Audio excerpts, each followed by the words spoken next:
A ver, todo isto empezou nunha aldea que se chama Castrofolla. Por que empezou aí? Bueno, porque nací aí e sobre todo, os veciños e veciñas transmitíronme algo importantísimo. Por un lado, o idioma, que para min é o fundamento, e contar historias. Eu tuve a sorte, sempre o digo, que tiñamos unha lareira e, sobre todo en inverno, pois viñan todos os veciños e veciñas a contar historias. Grandes historias, era unha tradición oral de milenios e eran grandes contadores de historias. E a mí esas historias emocionábanme, incluso pasaba meses dándolle voltas.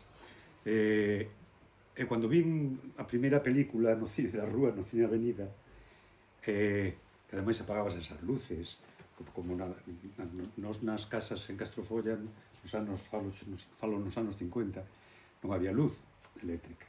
O sea, en a lareira iluminábamos co lume da lareira, non? Eu cando vi a primeira película lembro que como que me recordou a miña lareira, porque se apagaban todas as luces e había unha luz por aí. Eu creo para min foi iso fundamental, como contaban as historias e como me chegaron, non? Bueno, todo isto é un oficio que tuve que aprender, pero o fundamento xa estaba aí, non? Na miña aldea. Para min, todos estes libros, que son 50 anos, que vas enchendo a casa de libros, bueno, son unha parte moi importante das miñas películas. As vivencias e os libros, non?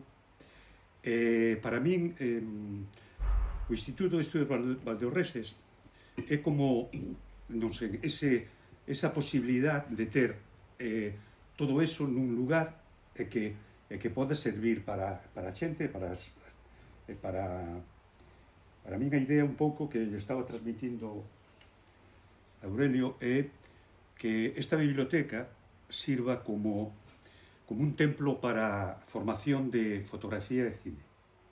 Eu estaba propoñendo, nos facemos cursos para a xente que queira ser actor e actriz, facemos cursos para Netflix, funciona. Despois facemos cursos para enseñar a xente a facer cine, sobre todo xente maior, estamos enseñando a facer cine con móvil, montar en móvil. Ese curso funciona moi ben porque toda a xente que participa sería da comarca e as historias que contarían serían da comarca. As historias que queren contar eles, poden ser documentais ou cine. Funciona moi ben porque participa toda a xente.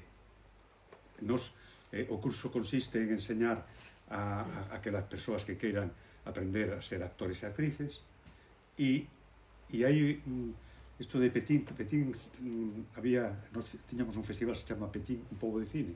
E que é un pobo de cine? Por exemplo, hai outro que é Domingo Díaz, que vive precisamente de enseñar a xente a facer cine móvil. A xente desde adolescentes a maiores.